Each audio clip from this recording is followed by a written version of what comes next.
The role of the Enforcement Directorate in politics today has become outsized. Political parties in the opposition are constantly blaming the ED for targeting them unfairly and even claim alliances are made based on the number of cases against key opposition leaders.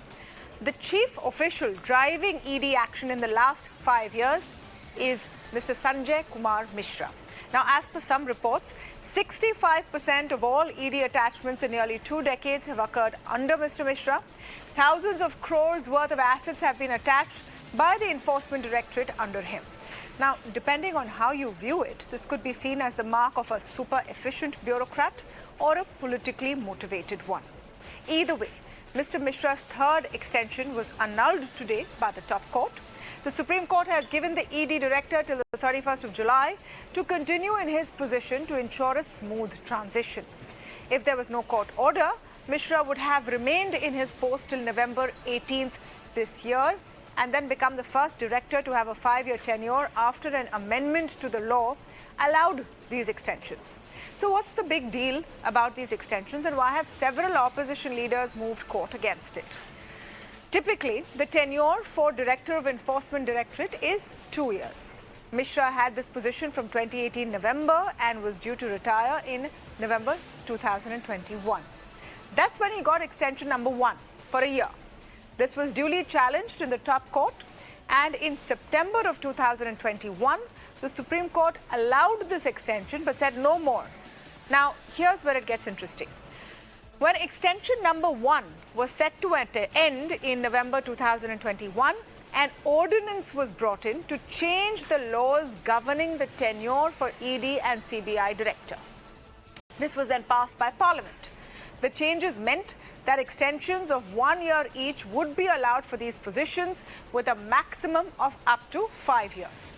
Once this law was passed, Mishra got another 2 extensions of 1 year each. A fresh batch of petitions was filed in the Supreme Court, and this is when the court has come down on these extensions. The grounds for annulling the last 2 extensions were that it was against the court's orders in 2021, where they allowed just the 1 extension. But importantly, the changes to the law that allows any future CBI or ED director to effectively continue in that position for 5 years has been upheld by the top court.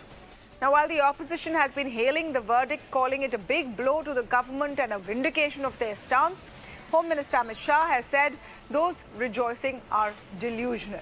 He says who becomes the director doesn't matter because whoever comes in will go after rampant corruption of cozy club of entitled dynasts. क्या मोदी जी, प्रधानमंत्री जी ये बताएंगे कि ED director द्वारा 17 नवंबर 2021 के बाद लिए गए सारे निर्णय अवैध नहीं, गलत नहीं? तो क्या नंबर 2, तो क्या सरकार ईडी डायरेक्टर द्वारा 17 नवंबर 2021 के बाद लिए गए सब निर्णयों की समीक्षा करेगी या फिर किसी इंडिपेंडेंट एजेंसी के द्वारा ईडी डायरेक्टर द्वारा पिछले 2 साल 17 नवंबर 2021 के बाद लिए गए निर्णयों की जांच और समीक्षा होगी? I'm unable to understand how the opposition parties can politicize this issue and seek to make political mileage or seek to get political mileage on this. After all, the Honorable Supreme Court has upheld the amendment to the CVC Act, which means the tenure would be a longer tenure than earlier contemplated. With regarding to the incumbent, that also would have in any case as per normal extension ended in September. It's cut short only by some 2 or 3 months. But the court has finally upheld the amendment, which means the next incumbent will have the benefit of up to a longer tenure. So how can this be politicized to say this is a great victory? So who is Sanjay Mishra, who got 3 extensions as ED director? The 1984 batch IRS officer from UP joined the Enforcement Directorate in 2018, where he was first serving as interim director and then as full-time director.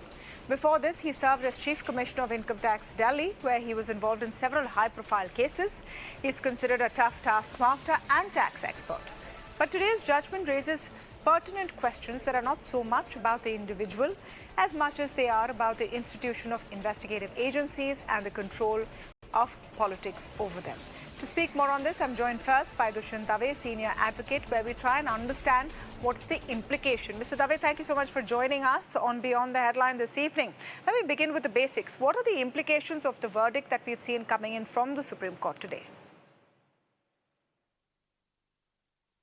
Well, I think at least it does send a very strong message to the executive that beyond a point, the Supreme Court will not allow disobedience of its judgment, which was given in 2021, and the other, that even if there is a statutory backing, this uncalled for extension to select few officers will not be tolerated.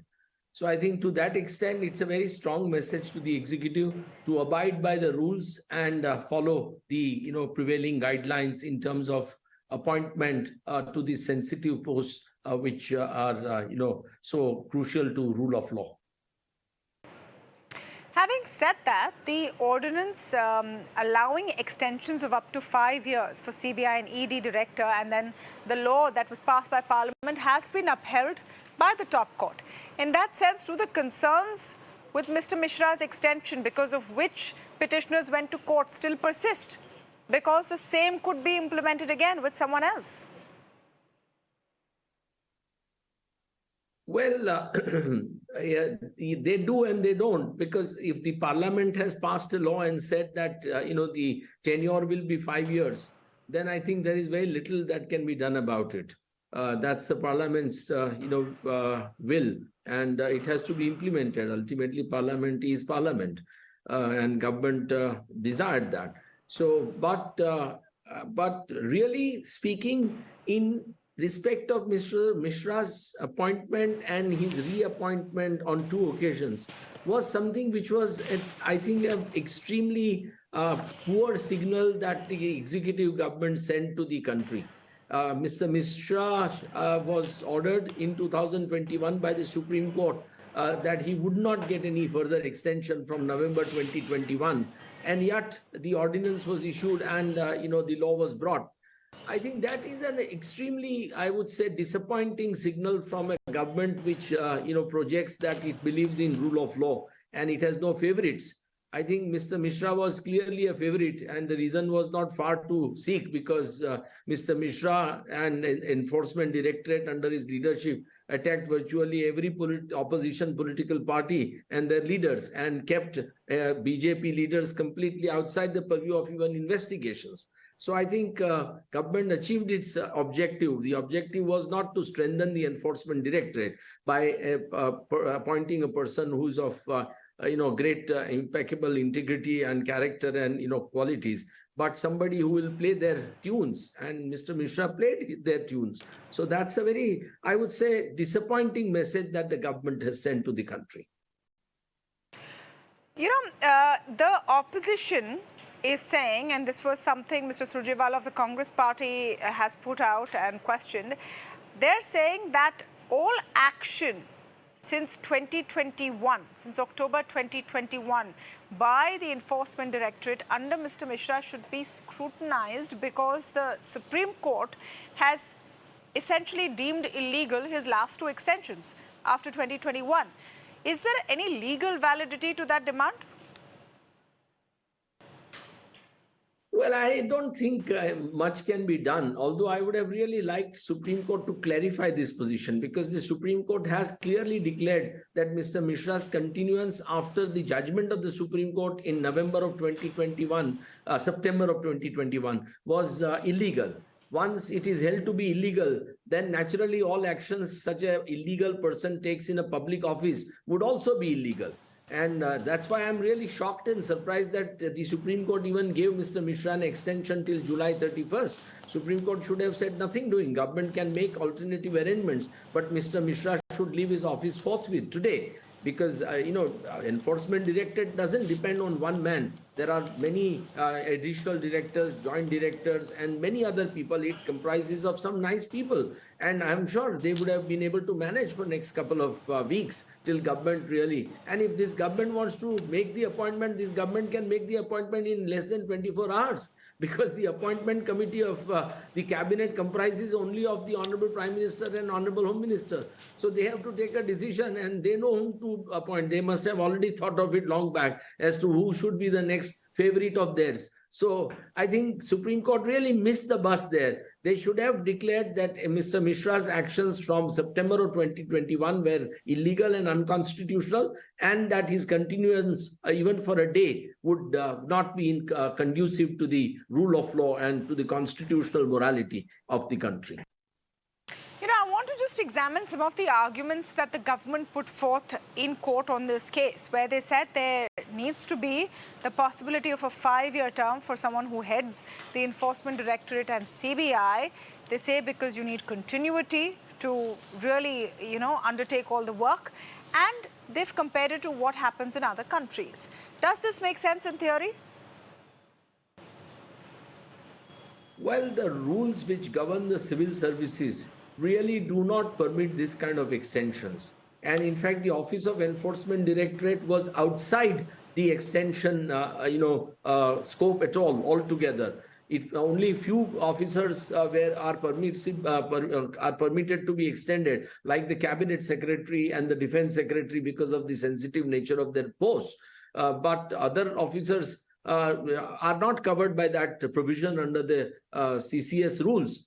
My own feeling is that, look, in a country like India, where civil servants work, so sincerely and honestly for a long, long period, they have aspirations. They aspire to, hold very high positions at the fag end of their retiring careers. And if you are going to pick and choose and give extensions to your favorite officers and ignore the seniority of others or the aspirations of others, I think it demoralizes the services to a great extent.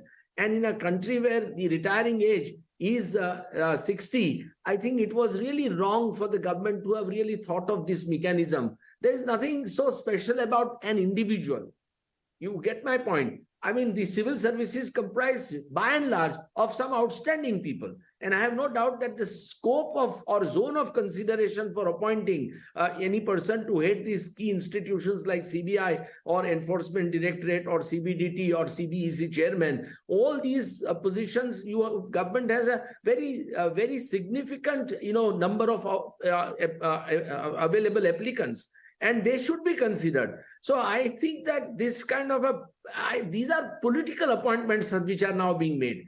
And politics has crept into, these appointments, which is a very sad commentary on India as a nation, because we are a society governed by rule of law, and we don't want politics in these high offices. So that's what is happening, and that is, I have no doubt that it was started by the Congress government, and the BJP is now perpetuating it. So I think either way you look at it, I think these kind of extensions are, I would say, detrimental to the morale of the civil services. They are detrimental to the public life, and they certainly do not augur well for democracy. Well, right now it is two sides claiming victory. Thank you so much, Dushyant Dave, for joining us and giving us the legal perspective on the story. Right now it's two sides claiming victory. The opposition says they have been vindicated. The BJP and the government says that those who are rejoicing are delusional.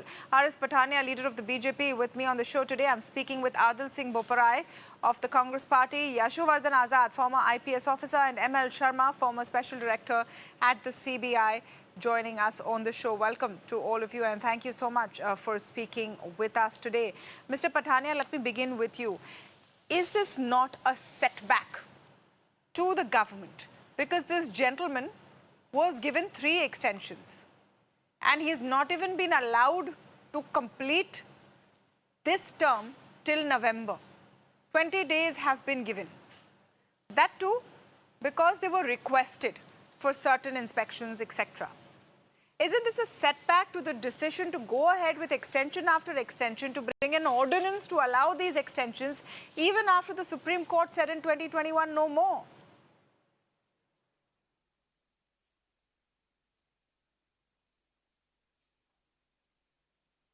I cannot hear you, Mr. Pathania.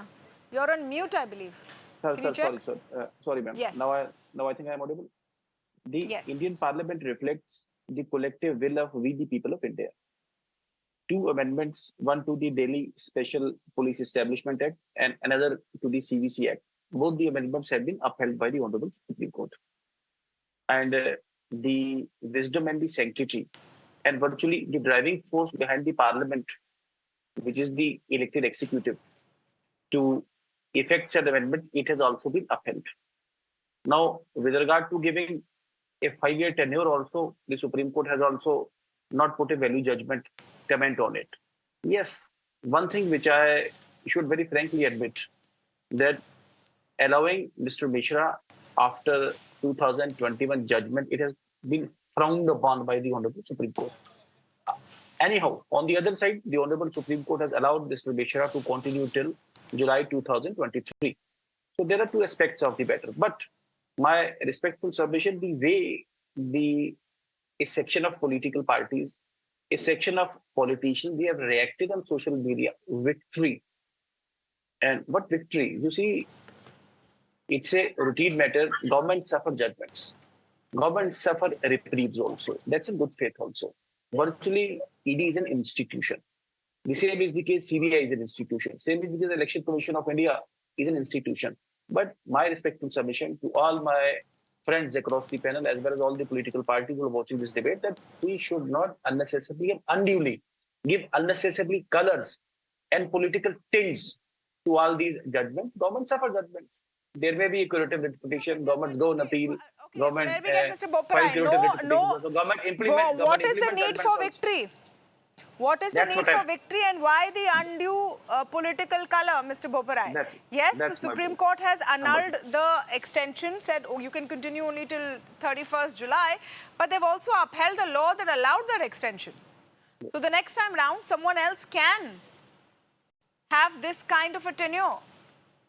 Well, I think the most significant deduction which you can draw from the judgment is that this is a government which has disdain for the judgments passed by the courts of this country. I think that's the most significant deduction. The Supreme Court in 2021, 8 September 2021, in the Common Cause judgment, said that no further extension can be granted to the incumbent. Despite this categorical mandamus to the government of India, the BJP, which believes that they are a law unto itself, cocks a snook. I think there's no other way of describing the BJP's contemptuous conduct, by granting 2 extensions. Now the Supreme Court has categorically held that the extension granted on the 17th of September, 17th of November 2021 and the 18th of November 2022 are invalid in law.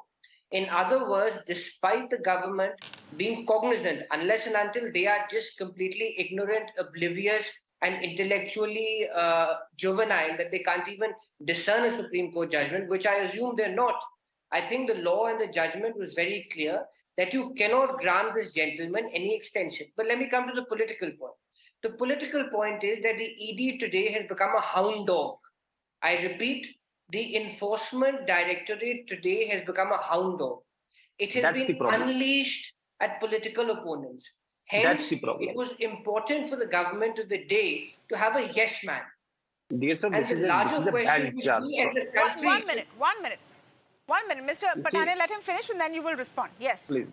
I think the larger question which this country should consider is that here is a government whose appointment of an ED director, which has become their ally for political machinations, has been found to be invalid. So therefore, should all his decisions post the 17th of November 2021 be scrutinized to discern whether they are mired in political malafide and whether they've been undertaken with an objective. I asked that question. I asked that question, Adil. I asked that question to Dushyant Dave. You may have heard his response. He's saying it's difficult. You can say that, but it's difficult because the Enforcement Directorate is not one person. Okay, Mr. Pathania, to the political question, because at the end of the day, this is about politics. Opposition parties have already gone to court saying that the Enforcement Directorate is acting politically. The court said, you bring me a specific case. I cannot give a blank check to anybody. But the fact that you have needed this one officer since 2018, today, if you're saying that the underlying law has been upheld, The underlying law that you can give up to 5 years has been upheld. And then there is a statement saying individuals don't matter. Why did we need only Mr. Mishra to head the Enforcement Directorate for the last 5 years? Tamanna, I am not privy to the material on the basis whereof the executive, they have virtually gone for again and again extension of Mr. Mishra. But I again stick to my point and take a strong objection to the level of euphemisms, adjectives used by my learned friend from Congress. And I was already saying, I would, I can, and I shall not, but I can very easily cite as many as 100 cases where the Congress and the other political parties, they have eaten the humble pie in the Honorable Supreme Court. They had said apology. They have withdrawn their affidavits. They have changed their affidavits. They have tendered unconditional apologies to the Honorable Supreme Court. No need to my respectful submission that this is a point with regard to a mandamus granted by the Honorable Supreme Court in an earlier matter. The Honorable Supreme Court has enunciated the law. A new law has been settled. Though Mr. Dushyant Dave, we have seen he's mostly he's a critic of the government. I have been seeing his articles in Indian Express. He's also not satisfied with the judgment also. So the judgment is only critical to the extent that it doesn't allow Mr. Mishra to continue his fullest extension. It says you can continue till July 2023 also. So I don't accept it as a as a vindication of the government stand also. Now it is a very, very mild. I accept it with all respect and humility. It's a mild rap on our knuckles also. We should take it in a positive sense.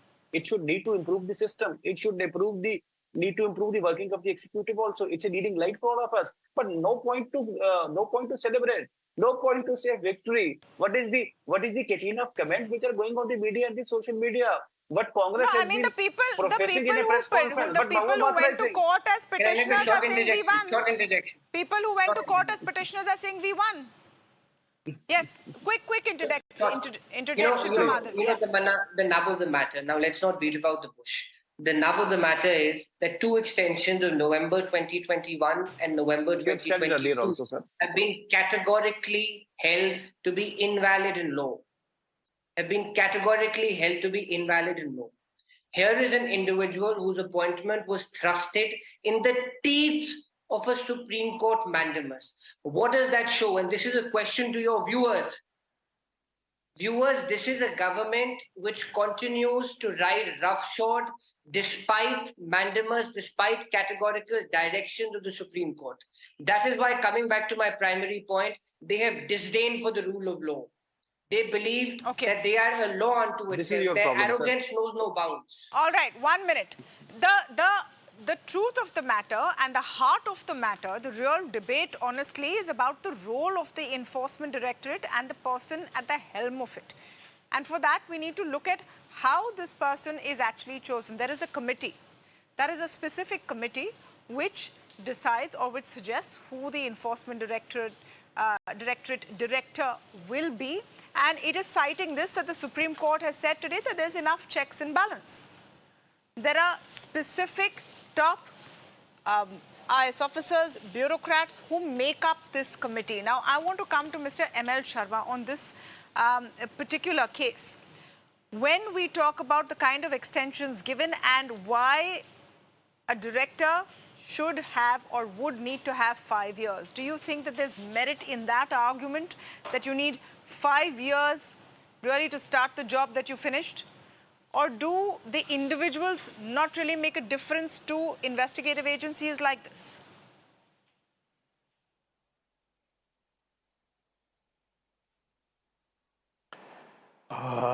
Well, as far as this particular controversy is concerned, the constitutional and legal position has been amply stated by my learned fellow panelists. Now, I'm not going to that. You're asking me a specific question. So I answer this question in specific terms. See, CBI and ED, they are performing a very, very important function, investigative function, which is a sovereign function. It impacts the polity and governance of the country. I have worked in the CBI for almost 18 years, and I hold the view that longevity of tenure is necessary in these important jobs. That's the reason why the Supreme Court fixed minimum 2-year tenure for the Director CBI and Director Enforcement. Now, coming to this present case, Ms. Mishra's case, whether extension after extension should have been given, well, I personally feel that keeping in view the prevailing circumstances, the government of the day took its decision. I have no comment to make on this, except You're to being say very careful. that You're being very careful, Mr. it would Sharma. be better, always better. No, I mean, Yeah, you're being yeah, very careful. yeah. I think what people It want to would be understand very, is very why is how much political interference is there, or how much political compulsion is there in deciding who's at the top. I think our viewers deserve to know what's really going on, and that's what we're trying to tell them. I understand your need to, weigh each word. But give us some viewers, insight. Are these always political or politically influenced viewers positions? will know.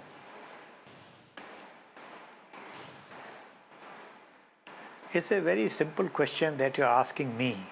Why India, world over, is the politics that plays key role in everything? Was it not happening in the previous regime? So it's a simple question. This need not be answered in that manner in which you want me to. But I'm saying something different. The core point you have not heard yet. I hold the view that these jobs need long tenures, but it would always be preferable to fix that tenure in the statute itself rather than keep the thing dangling before the incumbent 1 year, then 1 year, then 1 year. This is the core issue which we are missing. So if 2 years is not good enough, make it 3 years. I don't mind. But to talk of politics in this context is not correct in my view, because what Supreme Court has decided is a pure constitutional and legal issue. Yes. We can't though belie or deny that there's politics with it. Yashuvardhan Azad also with us. I like asking simple questions because I think that elicits the most direct answers that people want to know.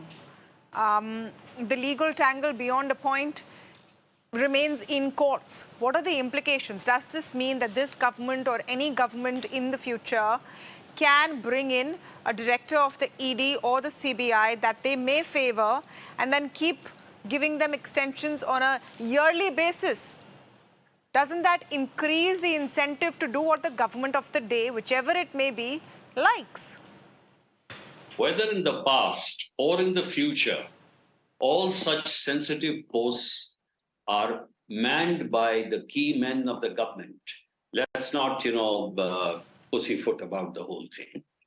Now, the question, unfortunately, we don't talk about principle, but we talk about individual human beings. Sanjay Mishra is an outstanding officer, but he's targeting only the opposition, and that's why he's in the eye of the needle, of the storm. Cabinet Secretary gets 5 years, Home Secretary is getting extension after extension, but these two posts, being very important, make no difference to any opposition party because they are just pushing files. Do you know that Director SPG is in 7th year, and after retirement he's got 1 year extension? There are outstanding men in the services. So the principle of giving one individual any tenure beyond 3 years is wrong. I would say criminal, because there are outstanding people in the department. But unfortunately, we only raise our suspicion over one person. Again, another thing is, I don't know what really the Supreme Court judgment means. And Lordships, I'm sorry about this. First of all, they objected, yes, against the third extension. But after that, the first extension was the 21. But after that, Centre passed an act, good, bad, or ugly. That means he was eligible to hold the post till 5 years. Now, if you really wanted to give a judgment, you should have said that he should be out today. because the government did not comply with your year. Then why give him till July 31st and not till November? So I really don't think what the message really is given by the Supreme Court. Of course, the lordships are supreme, so I can't raise any issue. So what I'm saying is there is no one has won, no one has lost. It's the country which has lost. And so far as this political system continues, every political regime will do the same thing. I mean, this, and you know, when Mr. Sharma says that this has happened in the past, of course it has. Of course, these have been politically influenced appointments. Now, you know, from the point of view of making these tenures longer, Mr. Azad, I want you to come in on the point and the argument that was made in court that you need 5 years for continuity. Other nations have 5 years. Does that work in our system where plump positions like this come towards the fag end of careers, which is why the precedence is that most people in this position don't even complete the bare minimum of 2 years because they retire by then. So is there merit to that 5-year argument if you take the politics out of it? If you take the politics out of it, in principle, there is a lot of merit in giving 5 years to the Chief of Intelligence Bureau, to the Chief of RAW, to the Chief of ED, and to the Chief of CBI. But the question is that in this country, there are so many structural rigidities which come in. First, the appointment should be such, you see, either you have a system like the United States, where the president appoints these people for 5 years, so that you clearly know that, yes, they are men of the government and they will sort of toe the government line.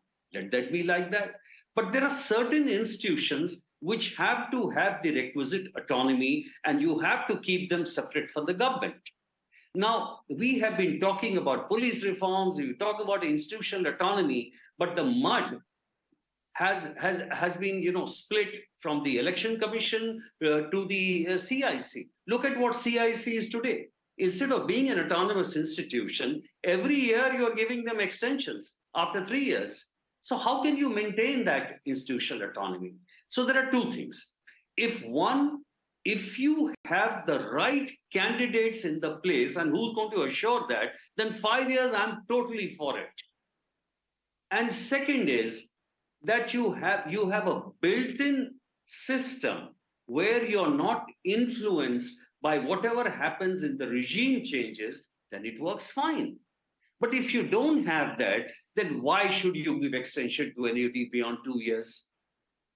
Let there be other people so that at least you have some fresh faces and you have some fresh initiatives. So it's very difficult in this country to think of a tenure of 5 years without changing the setup, the ecosystem.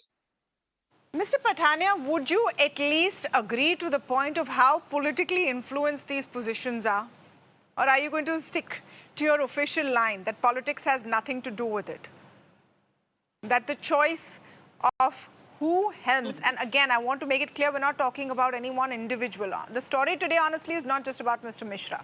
Mr. Mishra happens to be the person in that position. Tomorrow, it might be someone else. But do you at least admit that these are politically influenced positions? And which is why the consequent actions of those investigative agencies, whether they're valid or not, are always seen in that light.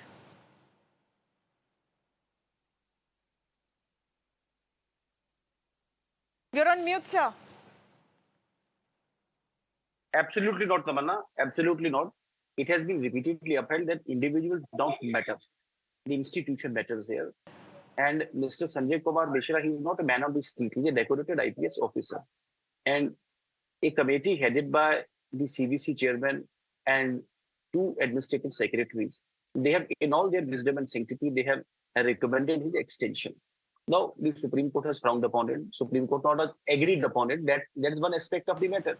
My respectful submission, we would not, and in a healthy democracy, we should not and would not also hound decorated officers like this. The Office of Cabinet Secretary, CBI Director, ED Director, he has to take care of foreign exchange, FPMA. He has to prevent money laundering. You see the level of the level of faith and the level of confidence which the people of India repose in the head of this institution also. So we shouldn't my respectful, we should not amount to washing the linen and making the linen dirty and then try to wash it in the public. This is what I am accusing the opposition of. Why are you casting aspersions on such a big institution which is interested with such an abstruse and such a complex number of jobs also? But they have gone to court and said an overwhelming majority of all investigations are only against opposition leaders. Adil Boparai, after today, are you going to continue to cast aspersions tomorrow after 31st July? It will not be Mr. Mishra, it will be someone else.